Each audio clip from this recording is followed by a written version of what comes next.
तो बच्चों अभी हम लोग क्या करने जा रहे हैं कि क्लास 12th के जो बहुत ही डिफिकल्ट चैप्टर्स है उनके टॉप 3 क्वेश्चंस को रिवाइज करेंगे, उनके साथ साथ हम लोग फॉर्मूले एंड कॉन्सेप्ट को प्रॉपर रिवाइज कर लेंगे, सीख लेंगे। चलिए देखते हो क्वेश्चन क्या क्या है। तो बच्चों फर्स्ट क्वेश्चन जो हमारा है चैप्टर 8 से हमने लिया है, ये रहा। बहुत ही आसान क्वेश्चन है, बहुत ही प्यारा क्वेश्चन है, बहुत मतलब ये इतना इजी है कि अगर चैप्टर आपको आता नहीं है, अगर सिर्फ आपने ये क्वेश्चन ही सीख लिया तो आपको चैप्टर आ जाएगा, इतना आसान है। चलो क्वेश्चन क्या बोल रहा है कि इंटीग्रेशन के थ्रू हमें एरिया निकालना है, इस लाइन से जो एरिया बनेगा वो निकालना है इंटीग्रेशन का, ठीक है। चलो तो हमें एरिया फाइंड करना है 2y इक्वल में -6 + 8। तो हमें एरिया फाइंड करना है 2y इक्वल टू -x + 8 और हमें क्या गिवन है, x एक्सिस बोला गया है, x की वैल्यू 2 है, x की वैल्यू 4 है, मतलब ये हमें कुछ कंडीशंस दिया हुआ है और हमें एरिया फाइंड करना है। तो पहले निकाल लेंगे इसके 2 पॉइंट्स x y, 2 पॉइंट निकाल लो फटाफट। हमने पुट कर दिया x की वैल्यू 0, तो हमारा y 4 आ गया। ये अभी नहीं करना, बताऊंगा क्या।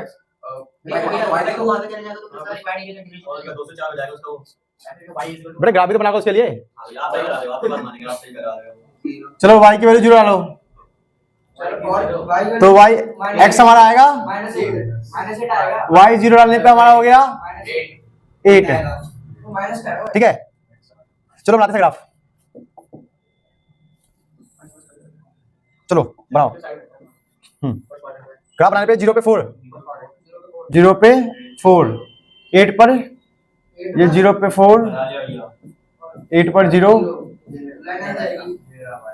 ये रहा, ठीक है, इतना हो गया। अब ये जो पॉइंट सब दिखा दो यहाँ पे, क्या x2 है, बता x की वैल्यू 2 इक्वल में ये रहा होगा, ठीक है। x की वैल्यू 4 में ये लिखो। चलो आप निकालना इनके बीच का एरिया, तो इसको शो कर दो ऐसा कि हमारा बन गया रेक्टेंगल। हमें ये वाला एरिया निकालना, मतलब ये वाला एरिया जो 2 से बड़ा हो, x से 4 से कम हो, ये बीच का एरिया निकालना है।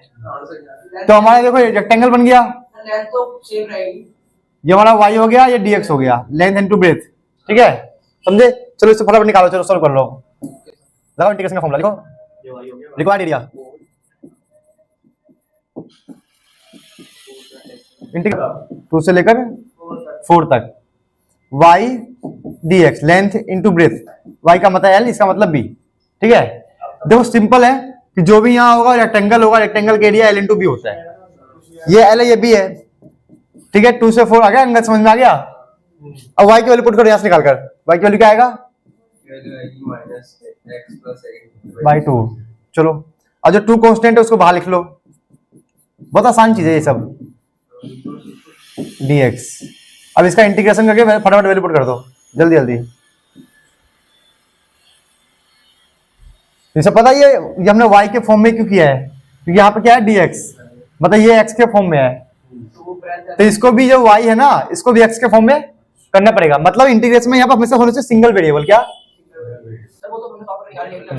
ठीक है, हमेशा क्या होगा सिंगल वेरिएबल। अगर ये x है तो भी x, इसलिए y को हमने x के फॉर्म में कन्वर्ट किया है। अगर यहाँ होता dy तो पूरा ये y के फॉर्म में होता, ठीक है। चलो सॉल्व करते हैं। तो इसका इंटीग्रेशन क्या आएगा, एरिया 1/2, तो -x का होगा -x²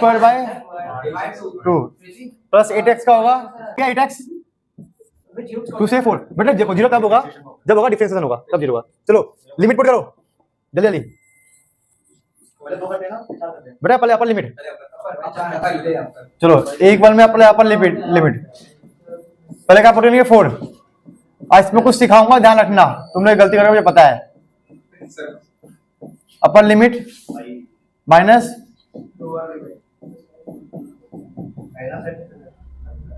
8 मल्टीप्लाई 4 है ना, ठीक है, ये 8 मल्टीप्लाई 2 है। ध्यान देना गलती क्या करोगे, सुनो, हाँ ये वाला देखो यहाँ पे अच्छे से, ये जो माइनस है ना वो x² के बाहर है, मतलब इसमें और इसमें बहुत फर्क है। बच्चे बहुत सारी गलती करते हैं, बहुत सारी, क्या इन दोनों में बहुत फर्क है, बहुत ज्यादा फर्क है, याद रखना, ये गलती नहीं करना, ठीक है दीपांकर। चलो बताओ इसका आंसर क्या है, जल्दी बताओ, जल्दी बोलो। 5 आ रहा है, तो मैं सोल्व करूं फटाफट, तुम लोग आ गए तो ये हो गया -16/, 2, ये 32 हो गया, माइनस ब्रैकेट 16। ठीक है ठीक है, 16 हो गया। और क्या है भाई बताना जोड़िए यार, बोलो आगे बोलो। ये हमारा 16 8 24, 16 8 24 हो गया, 32 गया तो 6, 24 8 बचेगा, 8 10 8 8 प्लस 2 बचेगा, 1/2 10/2 5। ये हमारा आंसर आ गया 5 square unit. This is the answer. हो गया वाला पक्का आ गया ना? अरे आसान था ये।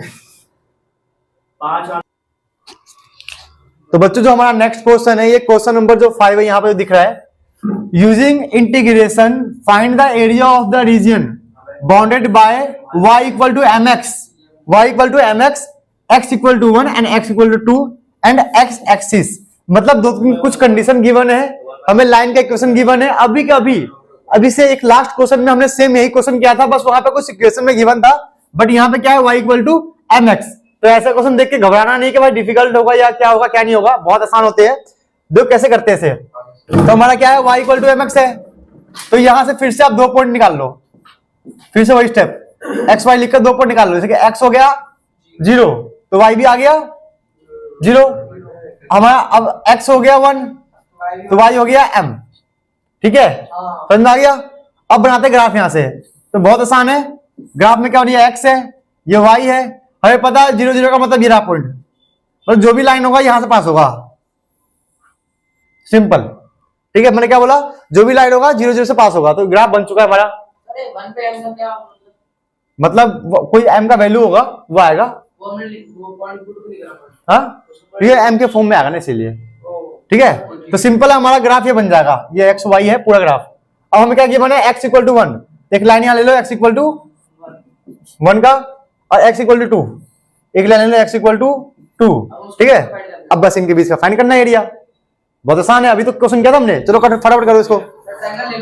हाँ बिल्कुल लो, एक ले लो रेक्टेंगल, या रेक्टेंगल होगा, ये y होगा, ये dx होगा, y का मतलब लेंथ और dx का मतलब ब्रेथ।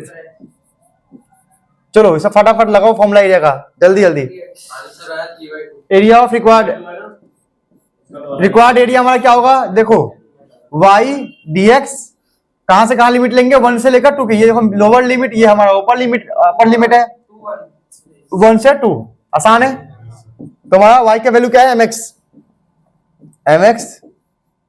dx 1 से 2। चलो फटाफट शुरू करो, रिसेप्ट ले कर लो सब इसको फटाफट। एरिया हमारा आएगा, इसको पहले कांस्टेंट को बाहर लिख लो, कांस्टेंट को बाहर लिखा, x का होगा x²/2। ठीक है, हमारा 1 से 2। चलो 2 मिनट टाइम लगा, इससे फटाफट सॉल्व करो। चलो पहले अपर लिमिट पुट करो, फिर लोअर लिमिट। एम के फॉर्म में आंसर क्या है, m3/2, क्योंकि इंटीग्रेशन में dx से कुछ नहीं सकता, वो या तो लिमिट वो तो c बन जाएगा या लिमिट बन जाता है। चलो यहाँ अपर लिमिट पुट करने पे आएगा, ये रहा, माइनस लोअर लिमिट पुट करने पे ये रहा 4/2 माइनस 1/, वेरी गुड बेटे, 3/2। हाँ, m मल्टीप्लाई 3/2, ये हमारा आंसर होगा। ठीक है, समझ में आ गया? चलो करते हैं नेक्स्ट क्वेश्चन, नोट करो इसको।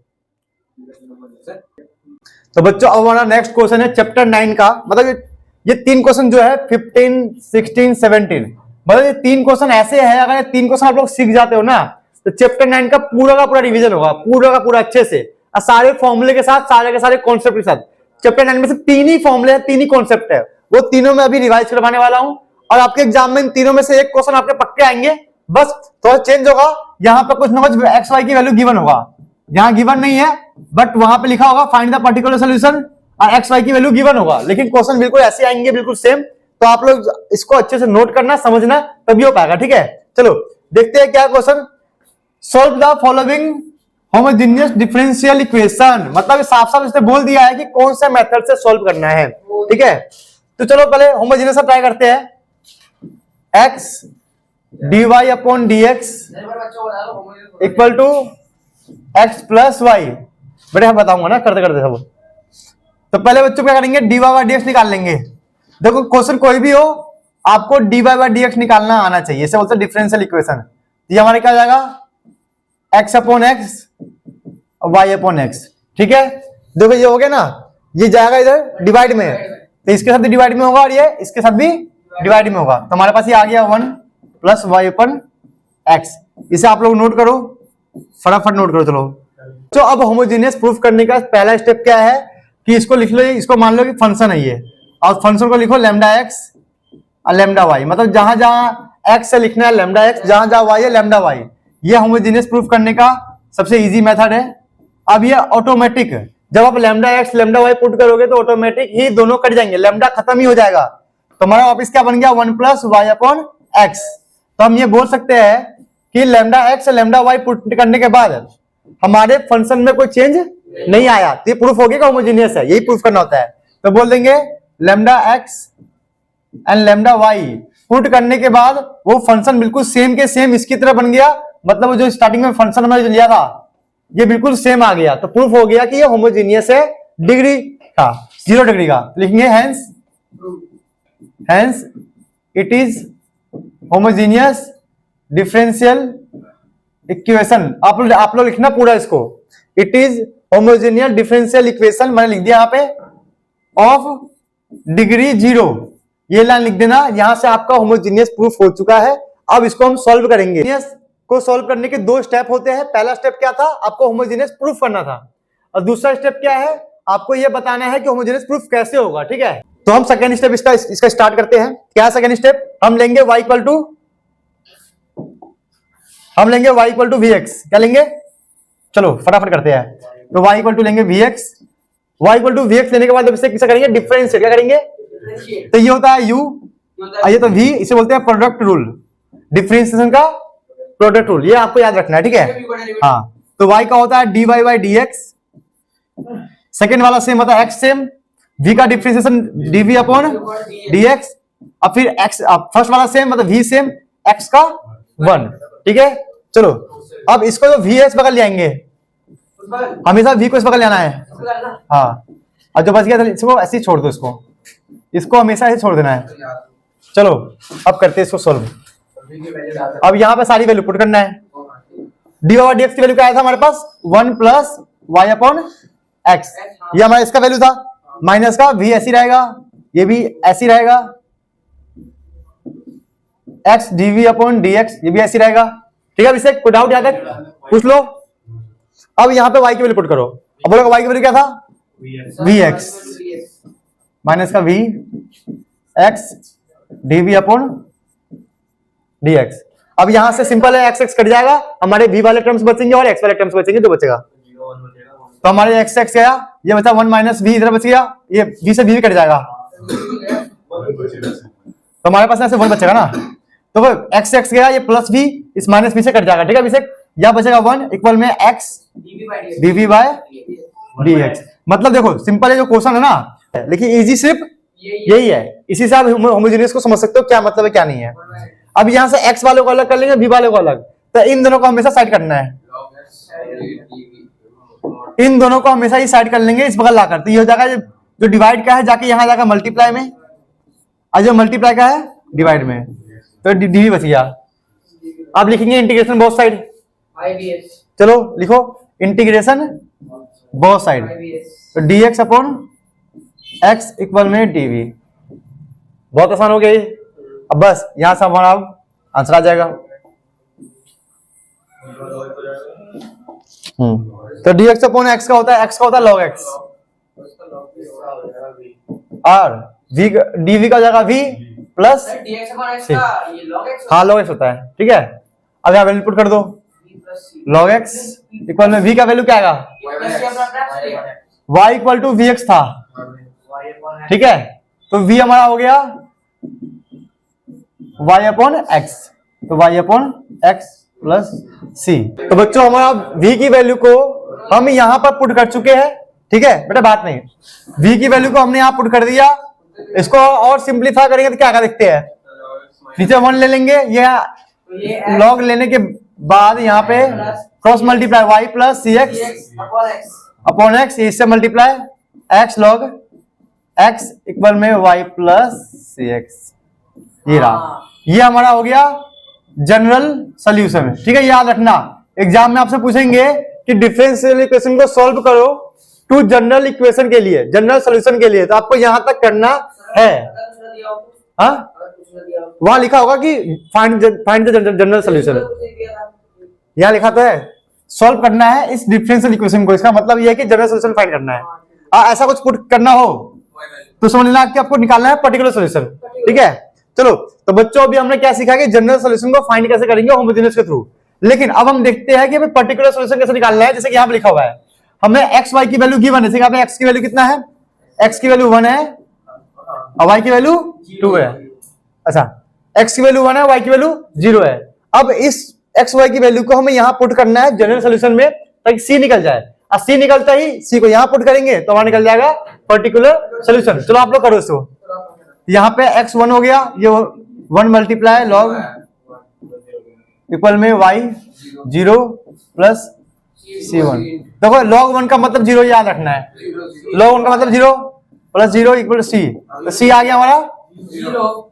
अब इसको यहां पुट कर देंगे तो हमारा जो पर्टिकुलर सोल्यूशन आएगा वो आएगा x log x इक्वल में y प्लस 0। तो ये हमारा आंसर आ जाएगा पर्टिकुलर सोल्यूशन में। मतलब हमने पूरा का पूरा होमोजेनियस को समझा है कि होमोजेनियस प्रूफ कैसे करेंगे, फिर उसको पर्टिकुलर सोल्यूशन में कैसे फाइंड करेंगे। यहाँ पे क्या था पर्टिकुलर सोल्यूशन, फिर उसका जनरल सोल्यूशन कैसे निकालेंगे। मतलब होमोजेनियस का पूरा हमने कॉन्सेप्ट समझ लिया बच्चों। तो बच्चों जो नेक्स्ट क्वेश्चन है मतलब बहुत इंपॉर्टेंट क्वेश्चन है, मतलब इतना ज्यादा इंपॉर्टेंट है कि इस क्वेश्चन को करने के लिए आपको आइलेट सीखना पड़ेगा, जो चैप्टर 7 का बहुत इंपॉर्टेंट टॉपिक है। मतलब ये वाला क्वेश्चन देख लो, ये बोल रहा है कि सॉल्व करना है इसे डिफरेंशियल इक्वेशन को, मतलब इसका फाइंड करना है हमें जनरल सोल्यूशन। क्या फाइंड करना है, जनरल सोल्यूशन। अब इसको सॉल्व करने के लिए, इस क्वेश्चन को सॉल्व करने के लिए हमें आइलेट सीखना पड़ेगा, जो चैप्टर 7 का बहुत इंपॉर्टेंट क्वेश्चन है, बहुत ही इंपॉर्टेंट टॉपिक है। ठीक है, चलो इसे स्टार्ट करते हैं। करना कैसे है, लिखते हैं इस इक्वेशन को। क्या है हमारे पास, dy प्लस 1y इक्वल में cos x minus sin x। अब ये देखो, ये जो इक्वेशन है ना, ये हमारा इससे मैच हो रहा है, इस डिफरेंशियल इक्वेशन से, इस फॉर्मूले से मैच हो रहा है। py इक्वल में q, मतलब ये रहा p और ये पूरा हो गया हमारा q। ठीक है, अब फटाफट इसे नोट करो, चलो जल्दी नोट करो बेटा, भी आप करवा दो, ध्यान देना।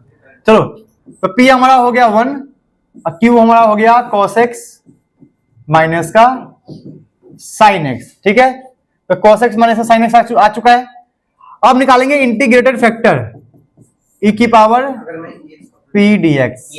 अब ये ध्यान देने वाली बात है, आपके एग्जाम में एक आएगा MCQ, एक आएगा MCQ कि फाइंड इंटीग्रेटेड फैक्टर। मतलब यहां तक का क्वेश्चन आता है, एक आएगा आपके 18 या 20 MCQ होंगे, तो उसमें से एक क्वेश्चन आएगा find the value of integrated factor. ये पक्का आएगा, याद रखना बच्चों, पक्का आएगा, इससे बात नहीं। यहां ध्यान दो दोनों, पहले पेन लास्ट क्लास में पेन खत्म हो गया था। e की पावर p dx, p का वैल्यू क्या है 1 dx। अब 1 का इंटीग्रेशन होता है 1x, तो ये हो गया ex, मतलब इंटीग्रेटेड फैक्टर इसका आ गया ex। चलो इसे आप लोग आराम से नोट करो पहले कि यहां से हम एक लगाएंगे फॉर्मूला, जो कि इसका मतलब इस क्वेश्चन के दो फॉर्मूले होते हैं। पहला if का फॉर्मूला होता है और दूसरा हमारा होगा y का फॉर्मूला, मतलब y के फॉर्म में। तो y multiply if integration q multiply if dx। आपको यहाँ पे if और q का वैल्यू पुट करना है, हमारा इक्वेशन बनेगा, उसको सॉल्व करेंगे। ठीक है, चलो आप लोग इसे फटाफट पुट कर लो वैल्यू। तो y मल्टीप्लाई if क्या होगा हमारे पास, if हमारा आया था e की पावर x और q क्या आया था हमारे पास sin x माइनस का cos x। क्या था हमारा cos x minus sin x, cos x minus का sin x, ये हमारा dx। ठीक है, अब क्या करेंगे, यहां पे दो फंक्शन है, एक तो ये रहा फंक्शन 1 है, फंक्शन 2। तो जब भी दो फंक्शन हो, मल्टीप्लाई में हो, इंटीग्रेशन लगा हो, तो लगाना है आइलेट। तो आइलेट को लिखते हैं यहाँ पे, समझते हैं क्या होता है आइलेट। तो आइलेट में देखो, इसका मतलब inverse, logarithm, algebra, trigo, exponential. तो यहां पे हमारे पास क्या है, ट्रिगो ये रहा, एक्सपोनेंशियल ये रहा। तो ये हमारे पास पहले से ही अरेंज है। ठीक है, तो करना क्या होता है आइलेट के अंदर, ध्यान देना कि फर्स्ट वाला जो होगा हमारा, जो ट्रिगो है, वो बिल्कुल सेम के सेम रहेगा, उसका कुछ नहीं करना, जैसे है वैसे ही रहेगा, कुछ नहीं करना इसका। और सेकेंड वाला ये ना, इसका करेंगे इंटीग्रेशन, तो ex का इंटीग्रेशन होता है ex। जो मैं बोल रहा हूं उसको ध्यान देना कि EX का इंटीग्रेशन EX होता है। आइलेट में पहला जो फंक्शन है फर्स्ट फंक्शन सेम रहेगा, फिर क्या करेंगे इसका माइनस, फिर इंटीग्रेशन फर्स्ट वाले का डिफरेंशिएशन, ठीक है। मतलब कॉस का हो गया माइनस साइन एक्स, माइनस फिर साइन का हो गया कॉस एक्स। EX का जो यहाँ पर वैल्यू आया था इंटीग्रेशन करके वो सेम वैल्यू यहाँ पर आएगा फिर से एक बार इंटीग्रेशन, ठीक है। मैंने क्या बोला कि फर्स्ट फंक्शन बिल्कुल सेम रहेगा, सेकेंड फंक्शन जो है उसका करेंगे इंटीग्रेशन, तो EX का इंटीग्रेशन EX रहेगा, फिर माइनस, फिर फर्स्ट वाले का करेंगे यहाँ पे हम डिफरेंशिएशन करेंगे, तो डिफरेंशिएट करने पे ये आ गया। और यहाँ पर क्या आएगा, ये वाला जो वैल्यू आया था दोबारा यहाँ पे सेम लिखना है, मतलब जो इंटीग्रेशन करके यहाँ पे आया था वो वाला वैल्यू यहाँ पे हमेशा सेम ही आएगा, ठीक है। समझ में आ गया। अब करते हैं सिंप्लीफाई, तो cos x माइनस का sin x EX, minus common निकालो, माइनस कॉमन निकलते ही बाहर आके बन जाएगा प्लस। देखो यहाँ से माइनस यहाँ भी माइनस है, माइनस कॉमन निकला क्या बन गया plus, integration sin x plus cos x EX और ये dx। चलो नोट करो फटाफट, चलो। तो देखो बच्चों यहाँ तक तो आप लोग समझ में आ गया, ठीक है। अब यहाँ पे अभी भी क्या है इंटीग्रेशन है, अब फिर से दो फंक्शन है, तो यहाँ भी लगाएंगे आइलेट, मतलब ये रहा ट्रिगो, ये रहा हमारा एक्सपोनेंशियल, मतलब यहाँ पर दोबारा आपको यूज करना है आइलेट, याद रखना। मतलब हमारे सिलेबस में 2 बार आइलेट है मैक्सिमम, मतलब 2 बार आपको आइलेट यूज करना ही पड़ेगा, ठीक है। अगर पेपर आपका डिफिकल्ट आएगा तो समझ लेना कि उस पर 2 बार आइलेट वाला क्वेश्चन होगा ही होगा, ठीक है। चलो तो इसको करने के लिए इसको वैल्यू को यहाँ पे सेम लिख देता हूँ, ठीक है। यहाँ मान लो सेम वैल्यू है, आप लोग लिख लेना कॉपी के अंदर, ये वैल्यू सेम है, इसको मैं कर रहा हूँ, तो मैं कैसे करूंगा ध्यान देना। पहला वाला सेम, ये सेम आएगा sin x, बेटा आप लोग को समझ में आ गया, कर लो फटाफट, चलो। पहला वाला सेम, इसका इंटीग्रेशन सेम का सेम, फिर माइनस बड़ा वाला इंटीग्रेशन, अब इसे करेंगे डिफरेंशिएशन, तो साइन का हो गया cos x का माइनस का sin x, और जो यहाँ होगा वो यहाँ आएगा, बस यहां तक करते ही हमारा काम खत्म हो जाएगा। कैसे, अब इसे ध्यान देना। अब जो ये जो बना है हमारा इक्वेशन, दूसरी बार हाईलाइट करने पे जो इक्वेशन यहाँ बना है वो ध्यान देना, वो बिल्कुल इसकी इक्वल है, देखो ये रहा है ना, इसके इक्वल है ना। तो मतलब अब इसकी जगह पर हमें ये पुट करना है यहाँ पर, क्योंकि सेम इसकी तरह बन गया ना, तो इस पूरे का वैल्यू ये हुआ, वो हम यहाँ पे पुट कर देंगे, तो हमारा यहाँ पे इक्वेशन खत्म होने का काम आ चुका है। चलो पुट करते हैं इसकी जगह पे जो इक्वल है, तो हमारा इक्वल में क्या चल रहा है, y ex cos x minus sin x ex plus, बेटा बात नहीं करना है, sin x cos x ex, यह माइनस है, इस पूरी की वैल्यू क्या था हमारे पास y डॉट ex, ये पूरा का पूरा वैल्यू y डॉट ex के इक्वल में था स्टार्टिंग में ही, तो हमने वैल्यू पुट कर दिया। अब देखो ये माइनस वाला वैल्यू इसके पास जाके हो जाएगा प्लस, तो y dot ex plus y dot ex, ये माइनस का जाके इधर प्लस का हो गया, और इक्वल में क्या चल रहा है, ये चल रहा है। तो यहाँ पे हम क्या करेंगे, ex को कॉमन निकाल लो, क्योंकि यहाँ भी x है और यहाँ भी x है, तो बचा क्या cos x माइनस का sin x, यहाँ sin x प्लस, तो हमारा कॉमन निकालने के बाद ये बच गया। मतलब ये क्वेश्चन पूरा इंटीग्रेशन रिवाइज करवा देगा। हाँ अब करेगा अपना साइन कट गया। तो बच्चों जब भी हम इंटीग्रेशन पूरा कर लेंगे तो एक जो होता है हमें क्या लगाना पड़ता है, प्लस का c, ठीक है। जब भी इंटीग्रेशन खत्म होगा तो प्लस c लगाना बहुत जरूरी है, चाहे चैप्टर 7 हो, चैप्टर 8 हो, चैप्टर 9 हो, कांस्टेंट लगाना बहुत जरूरी है। समझ में आ गया आप लोगों को। अब करना क्या है, यहाँ प्लस c, यहाँ भी प्लस c है, तो हमारा जो यहाँ पे बच रहा है 2y ex, और यहाँ पे cos x plus cos x 2 cos x, मतलब 2 ex cos x plus c, ठीक है। हमें निकालना क्या y, तो यहाँ से y निकालेंगे तो ये दोनों जाएगा यहाँ पे मल्टीप्लाई का डिवाइड, ठीक है Abhishek, 2ex cos x plus c by 2ex, ठीक है। अब इनको करेंगे सॉल्व सेपरेट, मतलब इसके नीचे भी लिख लेंगे इसको, इसके नीचे भी इसे लिख लेंगे, या ऐसा छोड़ो ऐसे कर लो, इसके नीचे यहाँ पे लिखो, है ना, ऐसे क्या वो लगाना c अपॉन, फिर बाद में सेपरेट करना ही पड़ता। हाँ चलो इसे फटाफट सोल्व कर लेते हैं, मतलब सी जो सी लगाने वाला मिस्टेक था बस वो ठीक करना है। यहाँ तक तो हो गया, हमें y चाहिए, तो 2ex जो मल्टीप्लाई में इसके नीचे भी आएगा, और तो बस यही करना है। अरे तो 2 भी तो चला गया नीचे, ये 2 से 2 गया, इसे पूरा गया, बचा क्या cos x, यहाँ पे क्या बचेगा, ये हो जाएगा रेसिप्रोकल, तो हो जाएगा 1/2 c e की पावर माइनस का x। तो बच्चों अब यहाँ पर एक चीज आपको समझने वाली बात है, क्या समझने वाली बात है, ध्यान देना कि जो c है वो भी एक कांस्टेंट है, और 1/2 भी क्या है, एक कांस्टेंट है, तो इन दोनों की जगह हम सिंगल c लिख सकते हैं। ये याद रखना, a प्लस हो, b plus, c plus, d, उनको लिख देंगे c। मतलब इंटीग्रेशन हो, डिफरेंशिएशन हो, जितने भी कांस्टेंट है अगर साथ में है, प्लस में है, मल्टीप्लाई में है, तो उनको हम सिंगल कांस्टेंट पर लिख सकते हैं। ये बात आपको ध्यान रखना है, बहुत इंपॉर्टेंट बात है। बच्चे बहुत कंफ्यूज होते हैं कि सर हमारा आंसर मैच नहीं हो रहा है, सर इनसाइड के पीछे ये आंसर है। तो आपको सोचना है कि भाई साहब उन सबकी जगह पे सिंगल सी आया है, मतलब जो आपका कांस्टेंट है ना 1/2 ऑफ सी, ये सिंगल सी में कन्वर्ट हो गया है। जितने भी कांस्टेंट होंगे उनको सिंगल सी में कन्वर्ट करके लिख लेना, ठीक है। तो बच्चों अब हमारा नेक्स्ट क्वेश्चन क्या है, वेक्टर का है।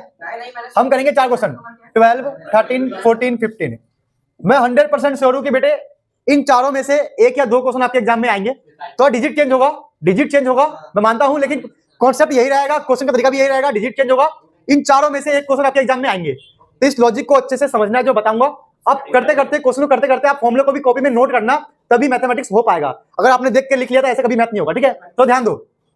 तो 12 क्वेश्चन बोल रहा है find the magnitude of vector A and B, मतलब इसका निकालना है मैग्नीट्यूड। साफ साफ बोला है क्रॉस। हमारे क्या है i + 3j - 2k, और दूसरा वाला है -i + 3k। इन तीनों के क्रॉस का निकालना है मैग्नीट्यूड। तो मतलब सिंपल है, जब भी क्वेश्चन में कहा जाए कि भाई क्रॉस है तो समझ लेना आपको सोल्व करना है ऐसे, डिटरमिनेंट से सोल्व करना है। जब भी दिखे क्रॉस है तो क्या करना है, डिटरमिनेंट सोल्व। और क्या, जब भी लिखा हो area, area of triangle and parallelogram, फिर भी करना है डिटरमिनेंट से ही करना है, ये याद रखना। 13 का a - 2i, हाँ a = है a = 2i - j + 2k, ठीक है। हाँ, तो जब भी क्रॉस लिखा हो तो आपको डिटरमिनेंट से सोल्व करना है। जब भी लिखा हो एरिया ऑफ ट्रायंगल निकालो, एरिया ऑफ पैरेललोग्राम निकालो, फिर भी करना है डिटरमिनेंट से सोल्व। और जब भी लिखा है तो फर्स्ट टाइप हो गया, पूरा कॉन्सेप्ट समझो। थर्ड टाइप में क्या होगा, लिखा हो परपेंडिकुलर टू बोथ, ये लाइन जब भी लिखा हो, क्या बोला मैंने सब, हाँ यही स्टेप लगाना है, ठीक है। तो इस टॉपिक से आपके 2 क्वेश्चन तो कंफर्म होते हैं हर साल, हर साल, ठीक है। एक होगा एमसीक्यू में, एक होगा पूरा प्रॉपर सोल्व करने में, 3 या 4 नंबर में होगा, ठीक है। समझ में आया।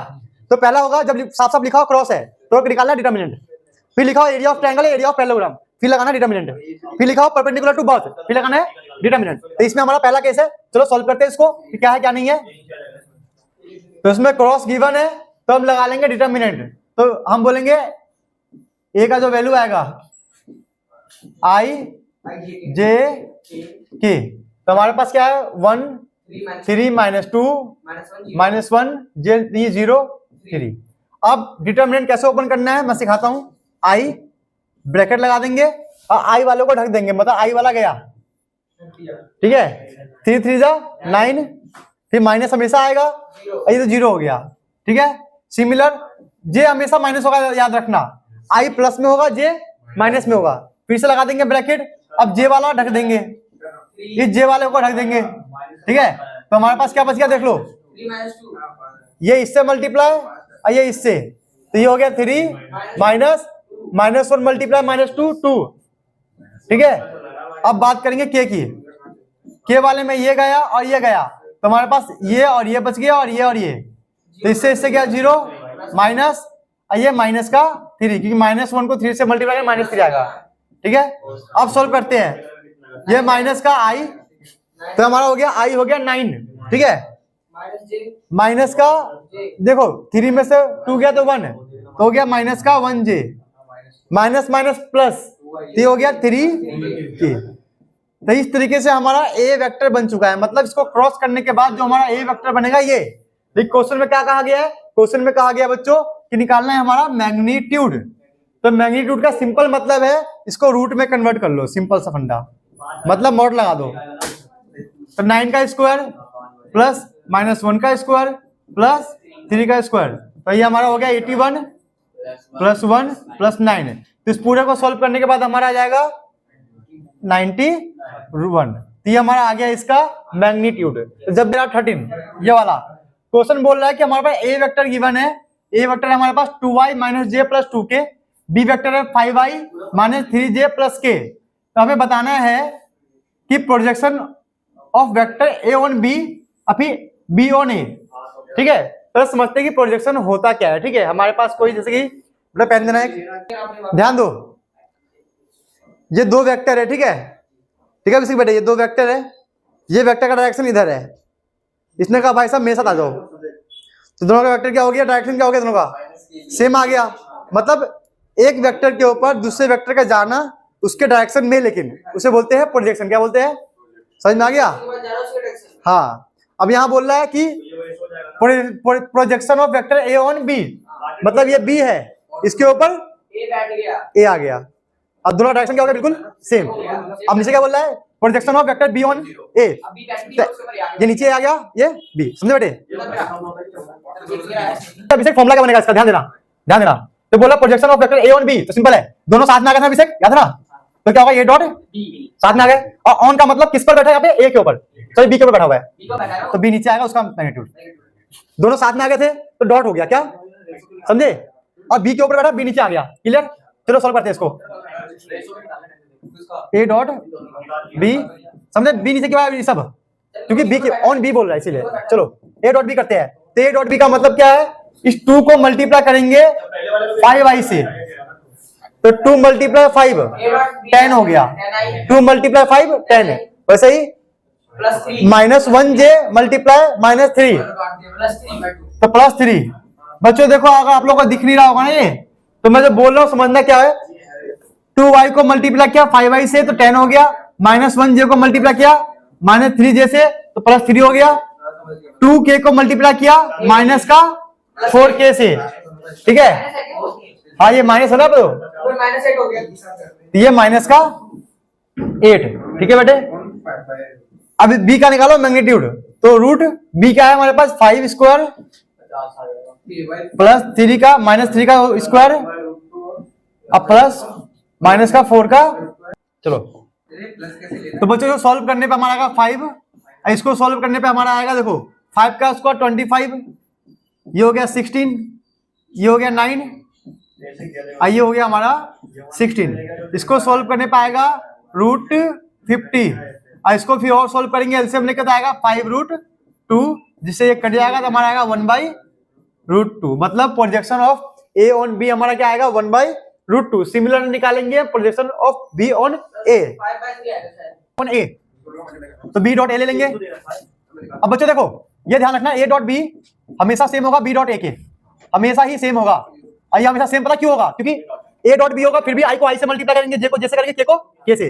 अब बी डॉट ए होगा फिर भी सेम काम करना है, तो मल्टीप्लाई तो सेम ही आएगा, मतलब कहने का मतलब ये है कि A dot B dot A same ही आएगा, तो निकालने की जरूरत नहीं है, बट आपको एग्जाम में दिखा देना है करके। चलो तो ये हमारा आएगा, हमारा इसका आएगा 5, हम सबको पता है, ये सॉल्व कर लेते हैं। ए का क्या है 2 स्क्वायर माइनस का 1 स्क्वायर प्लस का 2 स्क्वायर, तो ये हमारा आएगा 2 स्क्वायर 4, 2 स्क्वायर 4 प्लस 1 9, तो ये हो गया 5/3 रूट से बाहर आकर। और हमें निकालना क्या बच्चों, हमें इसमें निकालना है रेशियो, क्या निकालना है, तो बच्चों हम निकालेंगे इसका हम रेशियो, जो कि हमें क्वेश्चन में कहा गया है। तो पहले क्या आया था 1/√2, अब हमारा क्या आया 5/3, ठीक है बच्चों। अब इसको ये इससे मल्टीप्लाई बेसिक मैथमेटिक्स आपको पता ही है, तो 3/5√2, दिस इज द आंसर, ये हमारा रेशियो आ गया 3/5√2। अब क्वेश्चन में क्या होगा, अगर आपके एमसीक्यू में ये गिवन ना हो तो समझना इसको करना पड़ेगा, रेशनलाइज करना पड़ेगा, फिर आपका आंसर आएगा। वैसे अभी हमारा आंसर ये है, बट एमसीक्यू में अगर आंसर में ना मिले तो कर देना आप रेशनलाइज, आपका आंसर आ जाएगा, ठीक है। तो हमारा नेक्स्ट क्वेश्चन है, ये क्वेश्चन नंबर 14, हमें निकालना क्या है, एरिया ऑफ पैरेललोग्राम निकालना है, जिसका डायगोनल गिवन है, कि ये डायगोनल गिवन है, कि ये डायगोनल गिवन है। तो मैंने अभी सिखाया था आप लोगों को कि जब भी एरिया ऑफ पैरेललोग्राम गिवन हो तो समझना क्या करना है, मतलब वो निकालना है, डिटरमिनेंट निकालना है, ठीक है। चलो तो निकालते sir determinant, 2i cross -3k, चलो i j k, यहाँ पे हमारे पास 2 है 0 0, ये 0 0 माइनस का 3, ठीक है। फटाफट सोल्व कर लेते इसको, ढक देंगे, इधर पूरा 0 आ गया,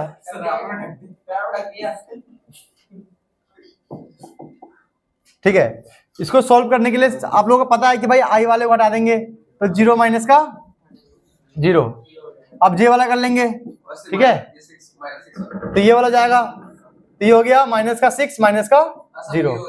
अब के वाला कर लेंगे, तो ये वाला गया, ये वाला गया, इसको इससे मल्टीप्लाई, इसको इससे 0, तो हमारा सिंपल है, ये 0 हो गया, लास्ट में ये 0 हो गया, बचा क्या ये -i-6, तो ये हो गया 6j, ये आ गया इसका, ये हमारा इसका आ गया नया वेक्टर, ठीक है। अब निकालना क्या बच्चों, इसके अंदर हमें निकालना है एरिया ऑफ पैरेललोग्राम, तो एरिया ऑफ पैरेललोग्राम निकालने के लिए निकालना पड़ेगा मैग्नीट्यूड, तो हम इस वेक्टर का निकालेंगे मैग्नीट्यूड, मतलब इसका निकालेंगे मैग्नीट्यूड, तभी हमारा एरिया आएगा, तभी हमारा एरिया आएगा। चलो तो 6 का स्क्वायर 36, जो कि बन जाएगा वापिस 6, तो हमारा यहाँ तक आ चुका बच्चों, इसका मैग्नीट्यूड आ चुका है। अब लगाएंगे एरिया ऑफ डायगोनल का फॉर्मूला। तो क्या होता है एरिया ऑफ डायगोनल का फॉर्मूला? 1 बाई, अरे एरिया ऑफ डायगोनल बोल रहा हूँ। तो अब हम लगाएंगे एरिया ऑफ पैरेललोग्राम का फॉर्मूला। तो क्या होता है फॉर्मूला? 1/2 डायगोनल 1 क्रॉस डायगोनल 2, ठीक है, इसका मॉड। तो 1/2 आ गया। ये इसका आंसर हमारे पास कितना आया है? 6। तो 6 पुट कर देंगे, हमारा आंसर आ गया 3। अब समझते हैं ऑर्थोगोनल। बेटे ऑर्थोगोनल का मतलब होता है कि दो वेक्टर्स आपस में क्या है? परपेंडिकुलर। जब भी दो वेक्टर आपस में परपेंडिकुलर होंगे तो ये लगाएंगे कंडीशन a डॉट बी आप इक्वल में क्या आएगा? 0। ये ध्यान रखना, जब भी दो वेक्टर आपस में परपेंडिकुलर होंगे तो a डॉट बी क्या आएगा? 0। तो हमारा पहला वेक्टर क्या है? 2i माइनस लैम्डा जे प्लस के डॉट क्या है हमारे पास? i 2j एंड माइनस का के, यही माइनस के है ये वाला, ठीक है। तो बच्चों देखो जो माइनस के यहाँ पे लिखा हुआ है मैं दिख नहीं रहा, आप लोग देख लेना। चलो सोल्व करते हैं। i वाले को i वाले से मल्टीप्लाई 2 मल्टीप्लाई 1 2 माइनस लैम्डा को 2 से मल्टीप्लाई माइनस 2 लैम्डा 1 के को माइनस 1 के से मल्टीप्लाई तो माइनस का 1 इक्वल टू 0। बहुत आसान क्वेश्चन है ये। 2 में से 1 गया तो 1 माइनस का 2 लैम्डा इक्वल में 0। तो लैम्डा हमारा आ गया -1 बाई माइनस का 2, मतलब कटपिट का आएगा 1/2। This is the answer. तो अब हम लोग आ चुके हैं फंक्शन एंड रिलेशन के ऊपर, ठीक है। कि भाई साहब देखो ये क्वेश्चन क्या है कि इसमें दो क्वेश्चन तो कंफर्म है। एक तो ये है जिसमें फंक्शन के बारे में बताएगा, एक ये है जो बताएगा रिलेशन के बारे में, ठीक है। मतलब इन दोनों में से एक क्वेश्चन आएगा, दोनों क्वेश्चन भी आ सकते हैं, ठीक है। 5-6 नंबर का चैप्टर है पूरा पूरा। इन दोनों क्वेश्चन को आपको समझना है। अगर इन दोनों क्वेश्चन को समझकर प्रैक्टिस कर लेते हो, समझ कर भी, तो पूरा पूरा एनसीईआरटी का आपको समझ लो रिवीजन हो गया, ठीक है। चलो पढ़ते क्या है कि बोल रहा है जो हमारा फंक्शन है -4 से 4 है, ये मतलब इसका मतलब x की वैल्यू यहां से आएगा और कहां तक है? 0 से 4, मतलब ये y तक होगा। पता है x की वैल्यू -4 से 4 ही हो सकता है, y की वैल्यू 0 से 4 हो सकता है। फंक्शन हमारा क्या है? फंक्शन है √16 माइनस है x²। फिर बताना है कि 1 1 है 1 2 है, सब कुछ जो हमारा होता है, ठीक है। चलो स्टार्ट करते हैं, बेटा बात नहीं, चलो स्टार्ट करते हैं। पहले हम बात करते हैं 1 1 के लिए कि 1 1 है कि नहीं है। तो ये प्रूफ करना है 1 1 नहीं है, तो ये प्रूफ करना है 1 1 क्यों नहीं है, ठीक है। चलो लेट कर लेंगे दो नंबर x1 एंड x2। कहां से आएगा? यहां से। बेटा मैंने बोला बात नहीं करने के लिए, नहीं करने के लिए। दो 1 1 जब भी प्रूफ करना हो सेम स्टेप रहेगा। x1 x2 दो नंबर ले लेंगे, जो यहाँ पे गिवन होगा यहाँ लिख देंगे भाई x1 x2 इससे बिलोंग कर रहा है। फिर लिख लेंगे ये स्टेप बिल्कुल सेम रहेगा हर किसी क्वेश्चन में। f(x1) इक्वल टू f(x2), ठीक है। वो फंक्शन पुट करो यार फटाफट। 16 माइनस का x1 का स्क्वायर 16 माइनस का x2 का स्क्वायर, सिंपल है। दोनों का एक ही वैल्यू? हाँ बिल्कुल सेम ही तो होगा, एक ही फंक्शन तो सेम ही है। ये स्टेप याद रखना, 1 1 का सेम स्टेप है ये। कोई भी क्वेश्चन हो सेम करना है, फंक्शन तो चेंज होगा बस, बाकी तो सब कुछ सेम ही रहेगा। चलो अब इसको सोल्व करना है, करो स्क्वायरिंग बोथ साइड, लिखो। हाँ स्क्वायरिंग बोथ साइड करते ही रूट खत्म, स्क्वायरिंग बोथ साइड करते ही रूट लिखो फटाफट।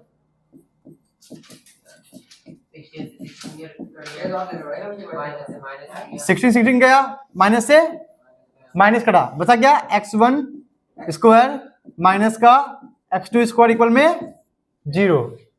अब कुछ बच्चे गलती क्या करेंगे, इस स्क्वायर से स्क्वायर भी, जो कि सही नहीं है। बताओ क्यों सही नहीं, बताओ। क्योंकि भाई x1 और x2 तो एक साथ हो रहे हैं। हाँ अगर मैं ये बोल दूं कि 2 का स्क्वायर इधर है और 3 का स्क्वायर इधर इक्वल में है, तो क्या ये दोनों सेम है क्या? तो नहीं कर सकते ना, मतलब इसीलिए हमने यहाँ पे इसे नहीं काटा। इस प्लस वाले को लेके मैंने क्या कर दिया माइनस। अब मैंने माइनस किया, अभिषेक पता है ये बन जाएगा फैक्टर a² माइनस, तो हमारा होगा a प्लस बी, लगाओ a प्लस बी हो गया, a माइनस बी हो गया। चलो फटाफट नोट करो।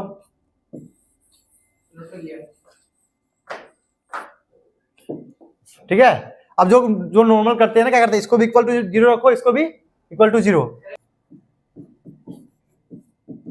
देखिए हो गया हमारा, जो हम करते नहीं, जो बचपन से करते हुए आए, मिडिल में स्प्लिटिंग किया, फिर वही किया, सेम काम है। अब देखो यहां से आ गया x1 इक्वल टू x2, तो सारे बच्चों को लगेगा कि ये 1 1 हो गया। कि 1 1 का मतलब क्या होता है कि भाई x1 x2 आ गया, 1 1 हो गया, ठीक है। लेकिन केस ये भी तो है हमारे पास, ये केस को भी देखना है और साथ में एग्जाम्पल भी। तो अब इसे ऐसा करो, 2 लाइन छोड़ दो ताकि एग्जाम्पल से हम चेक करेंगे। ठीक है, जब भी 1 1 की बात हो यहां तक क्वेश्चन करने के बाद 2 लाइन छोड़ना है। ठीक है अंगद, ठीक है बच्चों, 2 लाइन क्यों छोड़ना है बच्चों? क्योंकि हम एग्जाम्पल के थ्रू इसको प्रॉपर चेक करेंगे। अगर एग्जाम्पल में 1 1 नहीं आया तो नहीं आया, 2 लाइन छोड़ के चलो लेते हैं एग्जाम्पल। ठीक है, हाँ तो एग्जाम्पल क्या लेंगे? जब भी स्क्वायर की बात करें, देखो यहाँ पे बात नहीं, सुनो मैं दे रहा हूं एक ट्रिक, एग्जाम्पल का ट्रिक। जब भी क्वेश्चन में हो स्क्वायर, क्या बोला मैंने? पढ़ाई पे ध्यान दे दो। क्वेश्चन का ट्रिक ये है, जब भी क्वेश्चन में हो स्क्वायर तो याद रखना -1 1 लेना। x1 होगा -1,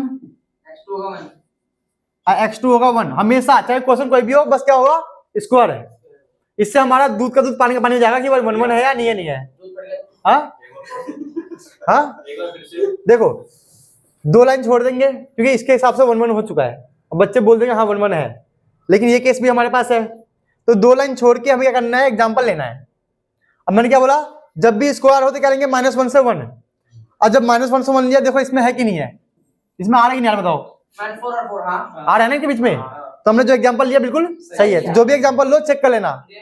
ठीक है, ये ध्यान रखना, अगर ये एग्जाम्पल ही लोगे तो इनके बीच में कोई भी ले लो सेम हो, इनके बीच में कोई भी वैल्यू ले लो जो हाँ -2 से कुछ भी लो तो सेम आ जाए क्या? ठीक है, जो भी कुछ भी लो लेकिन सेम आ जाए। ठीक है, चलो अब ध्यान, अब पुट करते हैं। तो हमने x पुट किया, x1 पुट किया -1, तो f(x1) मतलब y1 बोलेंगे इसे प्यार से। कितना आएगा बताओ? पुट करते हैं 6, यहाँ करते हैं √16 माइनस का स्क्वायर। ठीक है, तो ये हो गया 16 माइनस का 1 √15 आ गया। तो ये आ गया √15 आ गया, मतलब पॉइंट हमारा बन गया -1, √15। अब वैसे करेंगे 1 पे, तो इसका भी क्या आएगा? √15, मतलब 1 पे भी क्या आ गया? √15। तो सुनो 1 1 का रूल है। क्या रूल है 1 1 का?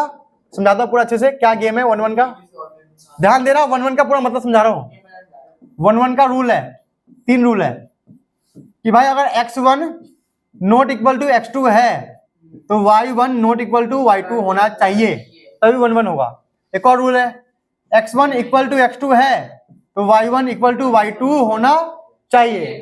तीसरा रूल है, x1 इक्वल टू x2 है तो y1 not equal to y2 हुआ, तो ये 1 नॉट 1 1 है। अब देखो इन तीन में से कौन सा केस दिख रहा है? ये देखो यहाँ पे क्या है? हाँ कौन सा केस है? कहाँ? देखो ये वाला थर्ड केस है बेटे, माइनस का है ना? देखो x1 नॉट इक्वल टू, ये रहा ना, यहाँ लगा दो, x1 not equal to x2 है ना, अब y1 इक्वल टू y2 आ गया। याद रखो क्या बोला मैंने? x1 not equal to x2 है, लेकिन y1 इक्वल टू क्या आ गया? y2। कहने का मतलब है बस अगर ये दोनों केस है तो 1 1 होगा, इन दोनों के अलावा कोई और तीसरा केस बनता है तो 1 1। इसीलिए हमने एग्जांपल से देखा कि 1 1 नहीं है, तो आपको क्या करना है? ये एग्जांपल जैसा मैंने किया ना ऐसे यहाँ पे सेम आपको एग्जाम में दिखाना है। कोई भी नहीं हुआ तो दोनों इक्वल हो, ये दोनों इक्वल ना हो, तभी 1 1 होगा। तो इसका हमने एग्जांपल से दिखा दिया एग्जामिनर को, भाई साहब 1 1 नहीं है। अब जो 2 लाइन छोड़ा था यहाँ पे, 2 लाइन देखो है ना, वहां लिख देना नोट 1 1 हैंस प्रूफ, लेकिन एग्जांपल करने के बाद 2 लाइन छोड़ने के बाद। ठीक है, क्लियर हो गया? ठीक है, अब बच्चों करेंगे, देखो 1 1 हो गया, हमने कॉन्सेप्ट समझ लिया, क्वेश्चन कर लिया, बहुत आसान था। अब करेंगे ऑन टू की बात करेंगे। ऑन टू, ये बोल रहा है कि ऑन टू है, ये ऑन टू है। अब कैसे ऑन टू है समझते हैं। जब भी ऑन टू की बात करें तो लेट कर लेंगे y को, ऑन टू के लिए y लेट करना है, 1 1 के लिए x करना है। ऑन टू को y लेट कर लेंगे, कहां से y आएगा? यहाँ से 0 से 4 में, मतलब y की वैल्यू 0 से 4 हो सकता है। ठीक है, तो y की वैल्यू क्या की बने हमें? √16 माइनस का x²। ठीक है, अब यहां से जो y है ना उसको x के फॉर्म में करना है, मतलब हमें x निकालना, कहने का मतलब ये है। तो कर दो स्क्वायरिंग, ये ऐसा हो जाएगा फटाफट, हमें x चाहिए ना, ये दे जाएगा x², ये हो जाएगा 16 माइनस का y², फिर x जाएगा बन जाएगा √16 माइनस का वाई स्क्वायर। अब यहाँ भी एक लाइन छोड़ देंगे एग्जाम्पल के लिए। एग्जांपल के लिए ना। हाँ, इसे बहुत आसान है, एग्जाम्पल के लिए एक लाइन छोड़ देंगे, ठीक है। अब अंगद ध्यान देना बेटा, ध्यान दो। अब यहाँ y की वैल्यू पुट करना है, यहाँ से कोई भी ले लो एग्जाम्पल में, बताओ क्या लो। हाँ, अरे कोई एक ही लेना वैल्यू, y की वैल्यू एक ही लेते हैं। अरे कोई एक ही वैल्यू लेना होता है बस, y में 2 लेते हैं, ठीक है। चलो लेट कर लेते हैं, यहाँ से हमने y ले लिया इक्वल में 2। अरे एक ही वैल्यू लेना पड़ता है, ठीक है। इनके बीच में ले लिया। अब बताओ x कितना है, बताओ फटाफट पुट करने पे। 16 माइनस का 2 का स्क्वायर, तो 16 माइनस का 4 रूट 12। अब देखो ये रूट 12 जो है, रूट 12 जो है, सुनो देखो इसका क्या 2 रूट 3 आएगा। अब जो ये x आया ना, मेन ये पॉइंट है, जो ये x आया देखो ये इससे मैच हो रहा कि नहीं हो रहा, इस x से। ये हमारा x था ना, कैसे नहीं हो रहा। 2 रूट 3 का मतलब क्या आएगा, इसके बीच में नहीं आएगा, बताना। और क्या बिल्कुल आएगा, फोर नहीं आएगा।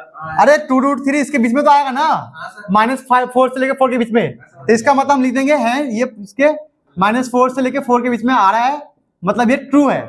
इसका मतलब ट्रू दिखा रहा है, ठीक है। हाँ, इसका मतलब ट्रू। रिलेशन में हाँ, मतलब ये जो x y हमने यहाँ से पुट किया, तो x का जो वैल्यू आया वो इसमें बिलोंग कर रहा है, मतलब ऑन टू है। अगर ये मान लो यहाँ आता 16 17 आता, क्या था 16 आता, तो इसके बीच में है क्या, तो ऑन टू नहीं होता। तो ऑन टू का बहुत सिंपल स्टेप है, यही स्टेप है। अब लिखते यहाँ पे जो छोटा लाइन यहाँ पे छोड़ा था, क्या लिख देना, हेंस ऑन टू। ये लाइन छोड़ना इंपॉर्टेंट है। अगर रूट 16 होता तो हाँ, तो 4 होता, तब 4 तो आता। हाँ, मान लो कि अब आ गया 5, यहाँ पे 5 नहीं आएगा, 5 का आएगा, -4 से 4 के बीच में 5 आता। अगर रूट 5 आता तो नॉर्मल 5 आता। हाँ, तो ठीक है, समझ में आ गया आपकी बातें। चलो नोट करो इसको। अगर नॉर्मल आता तो रूट 5 आता। क्वेश्चन में फाइंड द वैल्यू ऑफ ए, तो सिंपल है, क्या बोला, जहां x है ये पुट करना है, सिंपल है। तो जहां x है ये पुट करना है, तो जहां x है ये पुट करना है, 16 माइनस का a स्क्वायर, सिंपल। इसका वैल्यू कितना है, रूट 7। कर दो स्क्वायरिंग बोथ साइड, तो 16 माइनस का a स्क्वायर इक्वल में 7, तो माइनस का a स्क्वायर इक्वल में आ जाएगा 7 माइनस का 16, तो माइनस का a स्क्वायर इक्वल में आएगा माइनस का 9, माइनस माइनस गया तो a आ गया हमारा रूट 9, तो a आ गया प्लस माइनस। तो बहुत आसान क्वेश्चन है। हाँ, तो बच्चों जो सेकंड क्वेश्चन जो है मोस्ट इंपोर्टेंट है, जो एग्जाम में 2-3 बार आ चुका है क्वेश्चन, 2 से 3 बार आया है आपके एनसीईआरटी के क्वेश्चन में भी था ये, ठीक है। चलो पढ़ते हैं। एक R is the equivalence relation बताना है, ठीक है। ये हमें 0 1 2 3 4 5 ये एनसीईआरटी का क्वेश्चन है, फर्स्ट एक्सरसाइज का। ए बी जो है बी डिवाइड्स ए माइनस बी, ठीक है। मतलब right the equivalence class of 0, मतलब इक्विवेलेंस रिलेशन में प्रूफ करना है, क्लास निकालना है, मतलब बढ़िया क्वेश्चन है, मतलब अच्छा क्वेश्चन है। चलो समझते करना क्या है इसके अंदर। तो पहले देखते गिवन क्या है। तो हमारे पास गिवन इसके अंदर है एक सेट ए गिवन है 0, वीडियो चल रहा है, हां सर चल रहा है। 0 1 2 3 4 2 3 4 5, ठीक है। अब हमारे पास और क्या गिवन है, बोल रहा कि a माइनस बी जो होगा वो डिवाइड्स होगा 2 से, अच्छा ठीक है। चलो शुरू करते हैं। लिखो 4 रिफ्लेक्सिव, इक्विवेलेंस के लिए रिफ्लेक्सिव सिमेट्रिक ट्रांजिटिव का होना जरूरी है। ध्यान दो, फटाफट ध्यान दो। 4 रिफ्लेक्सिव, रिफ्लेक्सिव में हमेशा किसी एक एलिमेंट को लेंगे, जैसा पे ए और बी है ना, तो हम लेंगे सिर्फ ए को, याद रखना। तो लेट कर लेंगे ए, कहां से लेंगे, सेट से, जो सेट गिवन होगा वहीं से लेट करना है। अगर यहाँ पे आपने लिख दिया आर लिख दिया तो खत्म गेम, एग्जामिनर पेपर ही चेक नहीं करेगा, छोड़ देगा कि भाई तुम बेवकूफ हो जाओ। तो जो सेट गिवन होगा वो एलिमेंट को उससे ही मानेंगे, मतलब जो ए का मतलब है 0 हो सकता है, 1 हो सकता है, 2 3। हाँ, तो सर अगर अच्छा ये वाली है बड़ा एलिमेंट, ये ए का मतलब है छोटा स्मॉल इसमें से। हाँ, जो भी यहाँ सेट गिवन होगा भाई वो लिखना है, तो यहाँ जेड लिख देना, ठीक है। चलो अब करते हैं रिफ्लेक्सिव के लिए काम, ठीक है। तो हमें पता है रिफ्लेक्सिव में क्या होगा, ए की जगह ए होगा, माइनस बी की जगह बी, सिंपल है। तो यहाँ पे एक लिख देंगे, यहाँ पे if A comma A belongs to relation, मतलब ए और ए आपस में क्या है, रिलेशन में है, मतलब यहाँ पे सेल्फ रिलेशन बोलते हैं, ए अपने आप के साथ रिलेशन में है। तो ए की जगह ए है, बी की जगह बी ए है, तो क्या होगा, रिलेशन का कंडीशन क्या है कि ए माइनस बी क्या होने चाहिए, 2 से डिवाइड। तो ए माइनस बी कितना आ गया, तो ए माइनस ए कितना आ गया 0, और 0 2 से डिवाइड होता है। हर कोई 0 आ जाए ना, समझ लो मल्टीपल भी होगा डिवाइड भी होगा, याद रखना। लिख दो इज डिविजिबल बाय, लिखो इज डिविजिबल बाय 2, ये लाइन लिख दो। हेंस हाँ हर जगह हैंड्स प्रूफ नहीं होता, हैंड्स रिफ्लेक्सिव, हैंड्स प्रूफ हो जाता हर जगह। सिमेट्रिक की बात करते हैं, सिमेट्रिक में दो चाहिए, A B belongs to set A, बात नहीं जल्दी का कुत्ता घुस जाएगा। हाँ जल्दी का कुत्ता घुस जाएगा। कुत्ता छोड़ हम टाइगर लाएंगे, है ना।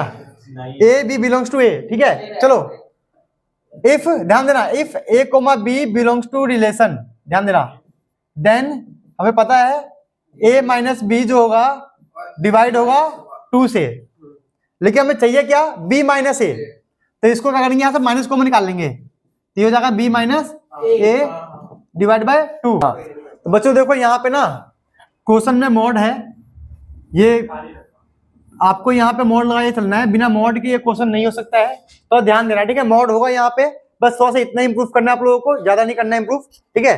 चलो यहाँ से हमने सिमेट्रिक के लिए माइनस कॉमन निकाला, बाहर मोड था, तो मोड से बाहर जाके नेगेटिव हो जाता पॉजिटिव, तो ये mod B minus A divisible by 2। अब देखो हमने, अगर ए और बी रिलेशन में है तो ए माइनस बी 2 से डिवाइड हो रहा है, अगर बी माइनस ए 2 से डिवाइड हो रहा है, तो इसका मतलब क्या हो गया कि बी कोमा ए भी आपस में क्या है, रिलेशन में आ गए। मतलब कहने का मतलब है ए बी रिलेशन में है तो ए माइनस बी आना चाहिए, अगर बी माइनस ए आ गया मतलब बी और ए रिलेशन में आ गया, सिंपल पंगा, यही कहानी है। तो हम लिख देंगे भाई ए और बी रिलेशन में है तो ए माइनस बी 2 से डिवाइड हो रहा है, अब बी माइनस ए 2 से डिवाइड हो रहा है, इसका मतलब सो लिख देंगे, so B comma A belongs to relation, simple, ठीक है। तो हमारे पास हैंस सिमेट्रिक आ गया, हैंस सिमेट्रिक। अब देखो बच्चों यहाँ पे ना लिखना सो डेट करना, ठीक है। ये क्वेश्चन बहुत इंपॉर्टेंट है, बहुत ज्यादा इंपॉर्टेंट है, तो क्वेश्चन पूरा होगा सो डेट इक्विवेलेंस रिलेशन, ये गिवन है, मॉड होगा। यहाँ पे जो डिवाइड है ना 2, ये 5 इससे भी आ सकता है, या मल्टीपल आएगा एग्जाम में, मल्टीपल बाय इतना 3, तो मतलब ये एक क्वेश्चन नहीं है, क्वेश्चन का पूरा सेट है ये, मतलब ऐसे 3-4 क्वेश्चन आपके बुक में है, तो ये सीखो अच्छे से, तो वो भी आएगा, ठीक है। आप लोगों को पूरा कॉन्सेप्ट सीखो। अब करते हैं इसका ट्रांजिटिव, सिमेट्रिक तो हो गया, हाँ ट्रांजिटिव के लिए हम 3 नंबर लेंगे, let A B C belongs to set A. अब ध्यान देंगे if A comma B belongs to relation, तो इसका मतलब मॉड ए माइनस बी जो है वो हमारा 2 से डिवाइड हो रहा है, एंड अब बी सी लेंगे, B comma C belongs to relation है, B minus C divide by 2। अब ध्यान देंगे, ठीक है, ध्यान देना, हमें क्या चाहिए, हमें चाहिए भाई ए और सी रिलेशन में आ जाए, तो मतलब मॉड ए माइनस सी हमें चाहिए, ये हमें चाहिए। जब तक ये नहीं होगा हम ये लिख नहीं सकते, तो हम क्या करेंगे, इसे बोलेंगे भाई ये फर्स्ट इक्वेशन है, ये सेकेंड इक्वेशन है, यहाँ मान लो K1 है, इन सबको लिख देना, ठीक है, प्रॉपर कि K1 है, ये K2 है, K1 K2 हो गया। अब दोनों इक्वेशन को करेंगे प्लस, क्या करेंगे, प्लस, अब प्लस करने पे क्या फायदा होगा, यहाँ बी माइनस का है, यहाँ बी वो खत्म हो जाएगा, बचेगा ए माइनस, तो ये दोनों प्लस करते ही खत्म हो जाएगा, मतलब ऐसे लिखो A minus B plus B minus C, इधर क्या बचा हमारे पास, इक्वल में 2K1 प्लस 2K2 प्लस हो रहा है ना दोनों, तो ये बी से भी गया तो बचा ए माइनस का सी, या 2 कॉमन निकाल लो तो K1 प्लस हाँ 2K, तो इससे ये प्रूफ हो गया, एक मिनट, इससे ये प्रूफ हो गया कि जो ये a माइनस सी है 2 से डिवाइड हो रहा है। अब a माइनस सी 2 से डिवाइड हो रहा है, इसका मतलब a और c भी आप रिलेशन में आ चुके हैं। नहीं देखो मॉड के अंदर कांस्टेंट होगा, कोई नंबर है तब माइनस का प्लस होता है, ये वेरिएबल है तो कुछ इलाज नहीं इसका, या ये तो नेगेटिव भी खुलेगा और पॉजिटिव भी खुलेगा, ठीक है। तो इससे हमें ये प्रूफ हो गया कि भाई ये ट्रांजिटिव है।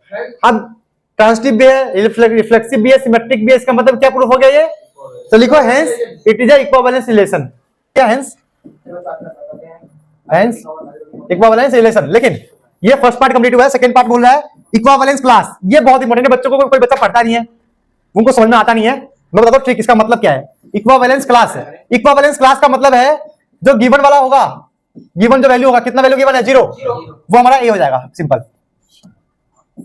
ठीक है। कहने का मतलब है जो भी यहाँ नंबर गिवन होगा वो ए होगा, क्या होगा, समझे, जैसे यहाँ पे ए और बी है ना, तो वो क्या होगा ए, तो यहाँ पे हमारा हो जाएगा ए माइनस बी क्या था, divide by mod divide by 2 है ना। तो ए का वैल्यू क्या मिल गया हमें, डिवाइड बाय 2, तो ये हो जाएगा बी डिवाइड बाय 2। अब बी की वैल्यू क्या क्या होगा इस वाले में से, 0 1 2 3 4 में से कितने से डिवाइड जाए, तो हमारा जो बताओ क्या होगा, 2 होगा, नहीं 0 भी तो सकता है, जाओ 0 होगा, 0 बाई 2 0, 2 बाई 2 1, तो 2 हो गया, 4 से डिवाइड होगा 2, 5 तो है नहीं, 6 तो है नहीं, मतलब हमारा इक्विवेलेंस क्लास ये हो गया, क्या हो गया। तो कोई बोलेगा कि इक्विवेलेंस क्लास 0 का इक्विवेलेंस क्लास क्या है, तो आप लोग बोलोगे सर 0 2 एंड 4। रीजन क्या देंगे, रीजन ये है इसके पीछे कि जो हमें गिवन वैल्यू है वो हमारा ए हो जाएगा, ए की वैल्यू 0 पुट कर दिया, मॉड था तो माइनस बी का बी हो गया। अब बी की जगह हमने 0 पुट किया, 2 से डिवाइड हो रहा है, बी की जगह 2 पुट किया, 2 से डिवाइड हो रहा है, बी की जगह 4 पुट किया, 2 से, इसका मतलब हमारा इक्विवेलेंस क्लास ये है। तो अभी हमने क्या किया बच्चों, मतलब 3-4 चैप्टर के हमने 2-3 क्वेश्चन किए हैं, पूरे कॉन्सेप्ट के साथ किया है, फॉर्मुला रिवाइज किया है, मीनिंग समझा उनका, ठीक है। आपको इनको नोट करना है, प्रैक्टिस करना है। और एक क्वेश्चन हमने यहाँ पे किया है जो कि फंक्शन पे डिपेंड था, तो मैंने 1 1 on 2 पूरा समझाया अच्छे से। एक था रिलेशन के ऊपर, जिसका मैंने तीनों रिलेशन समझा दिया, रिफ्लेक्सिव रिलेशन क्या होता है, ट्रांजिटिव क्या होता है और सिमेट्रिक रिलेशन क्या होता है, समझा दिया पूरा, मतलब इक्विवेलेंस क्लास भी टॉपिक क्लियर कर दिया है। बस आप लोगों को इसको नोट बनाना है, प्रैक्टिस करना है, काम बन जाएगा। तो मिलते हैं नेक्स्ट वीडियो में।